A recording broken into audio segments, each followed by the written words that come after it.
السلام علیکم ناظرین، کیسے ہیں آپ لوگ؟ امید کرتا ہوں خیریت سے ہوں گے۔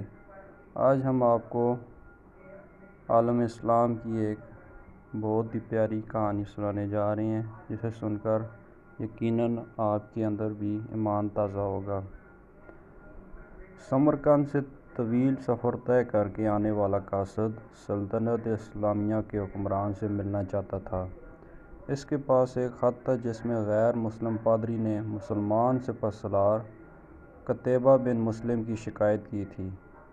پادری نے لکھا، ہم نے سنا ہے کہ مسلمانوں کا اصول ہے کہ وہ جنگ اور حملے میں پہلے قبول اسلام کی دعوت دیتے ہیں۔ اگر دعوت قبول نہ کی جائے تو جزیہ دینے کا مطالبہ کرتے ہیں، اور اگر کوئی ان دونوں شرطوں کو قبول کرنے سے انکار کرے تو جنگ کے لیے تیار ہو جاتے ہیں۔ مگر ہمارے ساتھ ایسا نہیں کیا گیا اور اچانک حملہ کر کے ہمیں مغلوب کر لیا گیا۔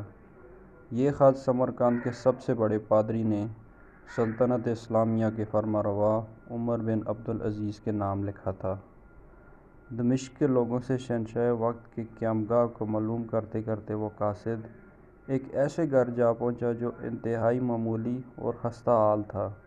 ایک شخص دیوار سے لگی سیڑھی پر چڑھ کر چھت کی لپائی کر رہا تھا اور نیچے کھڑی ایک عورت گارا اٹھا اٹھا کر اسے دے رہی تھی۔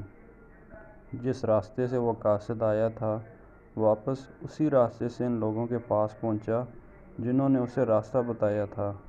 اس نے لوگوں سے کہا، میں تم سے اسلامی سلطنت کے بادشاہ کا پتہ معلوم کرنے آیا ہوں، نہ کہ اس مفلوک الحال شخص کا جس کے گھر کی چھت بھی ٹوٹی ہوئی ہے۔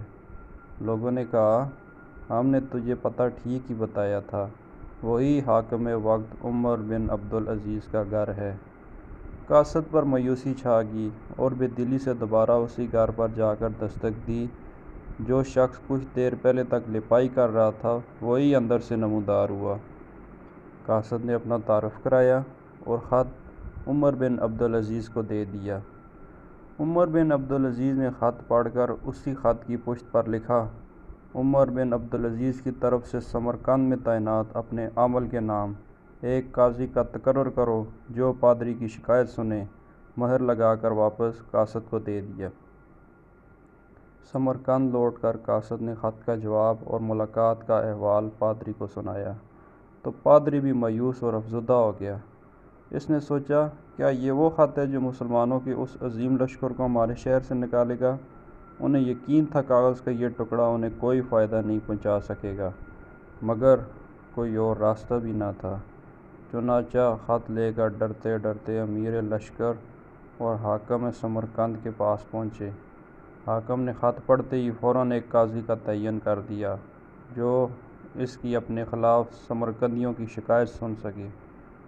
قاضی نے پادری سے پوچھا، کیا دعویٰ ہے تمہارا؟ پادری نے کہا، قتیبہ کے لشکر نے بغیر کسی پیشگی اطلاع کے ہم پر حملہ کیا، نہ تو اس نے ہمیں اسلام قبول کرنے کی دعوت دی اور نہ ہی ہمیں کسی سوچ و بچار کا موقع دیا۔ قاضی نے حاکم کو دیکھ کر پوچھا، کیا کہتے ہو تم اس دعوے کے جواب میں؟ حاکم نے کہا، قاضی صاحب، جنگ تو ہوتی فریب اور دھوکہ ہے۔ سمرقند ایک عظیم ملک تھا، اس کے قرب و جوار کے کمتر ملکوں نے نہ تو ہماری کسی دعوت کو مان کر اسلام قبول کیا اور نہ ہی جزیہ دینے پر تیار ہوئے، بلکہ ہمارے مقابلے میں جنگ کو ترجیح دی تھی۔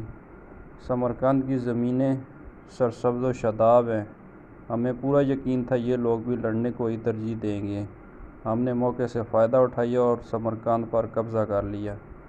قاضی نے حاکم کی بات کو نظر انداز کرتے ہوئے دوبارہ پوچھا، میری بات کا جواب دو، تم نے ان لوگوں کو اسلام قبول کرنے کی دعوت دی، جزیہ یا پھر جنگ کی خبر دی؟ حاکم نے کہا، نہیں قاضی صاحب، میں نے جس طرح پہلے ہی عرض کر دیا تھا، ہم نے موقع سے فائدہ اٹھایا۔ قاضی نے کہا، میں دیکھ رہا ہوں کہ تم اپنی غلطی کا اقرار کر رہے ہو، اس کے بعد تو عدالت کا کوئی کام رہ ہی نہیں جاتا۔ اللہ نے اس دین کو فتح اور عظمت عدل و انصاف کی وجہ سے بخشی ہے، نہ کہ دھوکہ دہی اور موقع پرستی سے۔ میری عدالت یہ فیصلہ سناتی ہے کہ تمام مسلمان فوجی اور ان کے عہدیدار بما اپنے بیوی بچوں کے اپنی ہر قسم کی املاک اور مال غنیمت کو چھوڑ کر سمرقند کی حدود سے باہر نکل جائیں اور سمرقند میں کوئی مسلمان باقی نہ رہنے پائے۔ اگر ادھر دوبارہ آنا بھی ہو تو بغیر کسی پیش کی اطلاع و دعوت 3 دن کی سوچ و بچار کی مہلت دیے بغیر نہ آیا جائے۔ پادری جو کچھ دیکھ اور سن رہا تھا وہ ناقابل یقین تھا۔ چند گھنٹوں کے اندر ہی مسلمانوں کا عظیم لشکر قافلہ در قافلہ شہر کو چھوڑ کر جا چکے تھے۔ سمرقندیوں نے اپنی تاریخ میں ایسا کبھی نہیں دیکھا تھا کہ جب طاقتور فاتح قوم کمزور اور مغلوب قوم کو یوں دوبارہ آزادی بخش دے۔ ڈھلتے سورج کی روشنی میں لوگ ایک دوسرے سے سرگوشیاں کرنے لگے کہ یہ کیسا مذہب اور کیسے پیروکار ہیں۔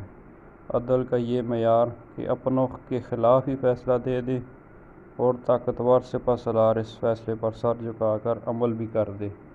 تاریخ گواہ ہے تھوڑی دیر میں پادری کی قیادت میں تمام شہر کے لوگ گھروں سے نکل کر لشکر کے پیچھے سرحدوں کی طرف دوڑے اور لا الہ الا اللہ محمد رسول اللہ کا اقرار کرتے ہوئے ان کو واپس لے آئے کہ یہ آپ کی سلطنت ہے اور ہم آپ کی رعایا بن کر رہنا چاہتے ہیں اور اس پر ہم فخر محسوس کریں گے۔ دین رحمت نے وہاں ایسے نقوش چھوڑے کہ سمرقند ایک عرصے تک مسلمانوں کا دارالخلافہ بنا رہا۔ کبھی رہبر دو عالم حضرت محمد مصطفیٰ صلی اللہ علیہ وسلم کی امت ایسی بھی ہوا کرتی تھی۔ ناظرین، امید کرتا ہوں آپ کو ویڈیو پسند آئی ہوگی۔ چینل کو سبسکرائب کریں تاکہ ہماری نئی آنے والی ویڈیو آپ کو بآسانی میسر ہو سکیں۔